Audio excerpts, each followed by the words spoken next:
दोस्तों इस वीडियो में हम लोग बात करने वाले हैं सीओजी के बारे में। तो जो भी सर्वेयर है वो हम लोगों से पूछ लेते हैं कि सीओजी क्या होता है। सीओजी कहने का मतलब क्या हुआ कि सेंटर ऑफ ग्रेविटी। तो सेंटर ऑफ ग्रेविटी को हम लोग सबसे पहले डिफाइन करेंगे कि सेंटर ऑफ ग्रेविटी है क्या। तो centre of gravity is the point about which, centre of gravity वो पॉइंट होता है जिसके अबाउट में जो फोर्स ऑफ ग्रेविटी होता है is considered acting vertically downward. तो जो फोर्स ऑफ ग्रेविटी है वो एक्ट करता है vertically downward with the force equal to the weight of the ship. तो वो उस पर उस वही वेट लगता है जो कि इक्वल होता है वेट ऑफ द शिप के। तो जो जो फोर्स होता है ग्रेविटी का वो उसका जो मैग्नीट्यूड बोल रहा है कि with the force equal to the weight of the ship is acting vertically downward. तो वो पॉइंट जहाँ से वो वर्टिकली डाउनवर्ड कर रहा है फोर्स ऑफ ग्रेविटी उसी को हम लोग सेंटर ऑफ ग्रेविटी बोलते हैं। अब इसमें फर्स्ट डायग्राम में देखेंगे तो सेंटर ऑफ ग्रेविटी को तीन तरीके से हम लोग जानते हैं। अगर कील से हम लोग मेजर कर रहे हैं सेंटर ऑफ ग्रेविटी को तो उसको केजी के नाम से जानते हैं, जिसके कारण जो स्टेबिलिटी ऑफ द शिप जो होता है वो इफेक्ट करता है।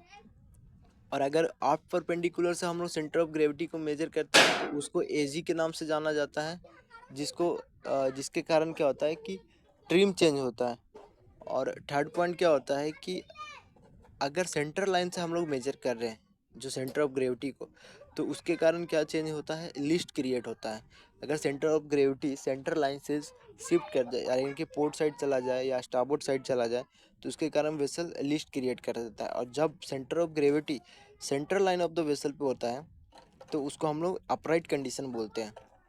उसी केस में अगर आर्क परपेंडिकुलर से जो सेंटर ऑफ ग्रेविटी है, आर्क परपेंडिकुलर से सेंटर ऑफ ग्रेविटी है, अगर सेंटर ऑफ फ्लोटेशन से फॉरवर्ड में मूव करता है तो हम लोग बोलते हैं कि जो ट्रिम है बाई हेड है। और वही सेंटर ऑफ ग्रेविटी अगर aft of centre of flotation move कर देता है तो हम लोग बोलते हैं ट्रिम बाई अस्टर्न है।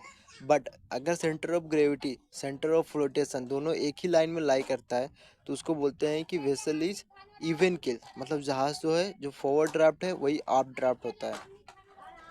अब इसमें बात होता है कि जो सेंटर ऑफ ग्रेविटी है वो वेट को लोड करने, डिस्चार्ज करने या शिफ्ट करने के कारण चेंज करते रहता है।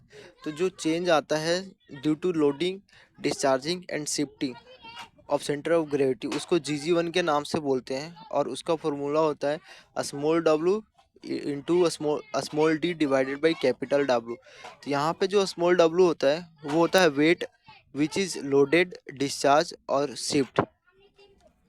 स्मॉल डी क्या होता है, अगर लोडिंग और डिस्चार्जिंग का केस है तो उसमें जो डिस्टेंस होता है between the centre of gravity of the vessel and the centre of gravity of the weight loaded और डिस्चार्ज। अब बात करते हैं स्मॉल डी जो होता है शिफ्टिंग के केस में, जो स्मॉल डी होता है वो डिस्टेंस होता है through which the weight is shifted, तो उसको स्मॉल डी बोलते हैं। और डिवाइडेड बाई कैपिटल डब्लू है, कैपिटल डब्लू क्या होता है, final displacement of the vessel. अगर वेट लोड किए तो उसमें जो भी वेट लोड हुआ वो इनिशियल डिस्प्लेसमेंट में हम लोग ऐड करते हैं। अगर वेट को डिस्चार्ज कर रहे हैं तो जो भी वेट डिस्चार्ज किया उसको हम लोग इनिशियल डिस्प्लेसमेंट से माइनस करते हैं। और अगर वेट का शिफ्टिंग हो गया तो जो इनिशियल डिस्प्लेसमेंट होता है वही फाइनल डिस्प्लेसमेंट हो जाता है।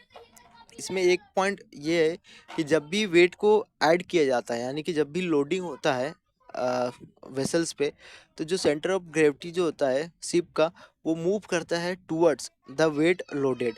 और अगर डिस्चार्जिंग का केस है तो जो सेंटर ऑफ ग्रेविटी जो है वेसल का वो शिफ्ट करता है in a direction away from the weight loaded. जिस पोजीशन पे वेट को लोड किया उससे अपोजिट डायरेक्शन में centre of gravity of vessels move करता है। अब शिफ्टिंग का केस में क्या होता है कि जब भी वेट को शिफ्ट किया जाता है ऑन बोर्ड तो उसके कारण जो सेंटर ऑफ ग्रेविटी जो वेसल्स का है वो मूव करता है in a direction parallel to the weight shifted, उसी डायरेक्शन में वो भी मूव करता है पैरेलली जिस डायरेक्शन में वेट को हम लोगों ने शिफ्ट किया है।